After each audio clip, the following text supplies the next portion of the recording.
Yes, we're going to go into the first step of product development, and this is coming up with the ID. And there are actually two main ways to do this. First approach is to solve a problem in your life. For example, if you're a runner and you notice that it is difficult to store your keys, you could create a product that allow you to store your keys, and that still makes it easy to run. So solving your own problems is a very interesting approach because you know what needs to happen and what the criteria are that the product needs to meet. So just think about the activities that you do in your life and what problems come with these activities and how you could solve these. So take some time and just write down all the activities that you do during the day or during the week and think about the problems that you encounter and come up with a product that solve these problems. And the second approach is to use research tools. And I really like Junglescout and UseCard because these are two tools that allows you to find products that sell well. Jungle Scout focuses on Amazon, and UseCard focuses more on Shopify. And these tools allow you to see what is currently selling and try to find out if you can improve these products or do something that can make your product stand out from the competition.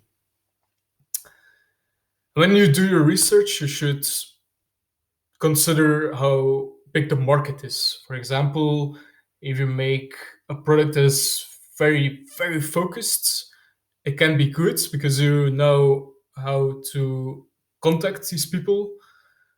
But on the other hand, if the market is too small, you just won't sell a lot of products. So it's the market should be big enough that you can sell a lot of products, but not too big because otherwise it will be harder to reach people or to stand out from the competition.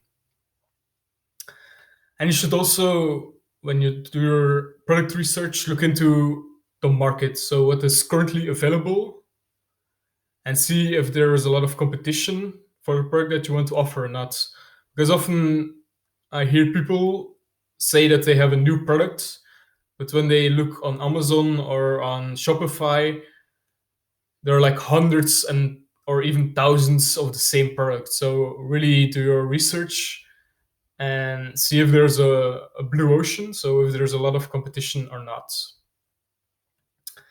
And the final thing that I would like to discuss is the type of material. I really have to consider this because, as I said before, it is a lot more expensive to create a product in plastic than it is a product in cardboard or paper or even fabric. Because to create a product in plastic, you often need a mold, and these are essentially two or more metal plates that will be used to produce your product. But to create this mold, it will cost you a lot of money. So this can be tricky, especially if it's your first product. So therefore, I would recommend that your first product is made in fabric or in cardboard or paper because it will make your life a lot easier and it will also allow you to move forward a lot faster without less money. So I would recommend that you focus on easier products, so simple products that are in fabric or in cardboard, and then go from there. Once you have a few of these products, you can always move to plastics and other materials, but this will make your production cost a lot higher and producing it or designing it a lot more difficult.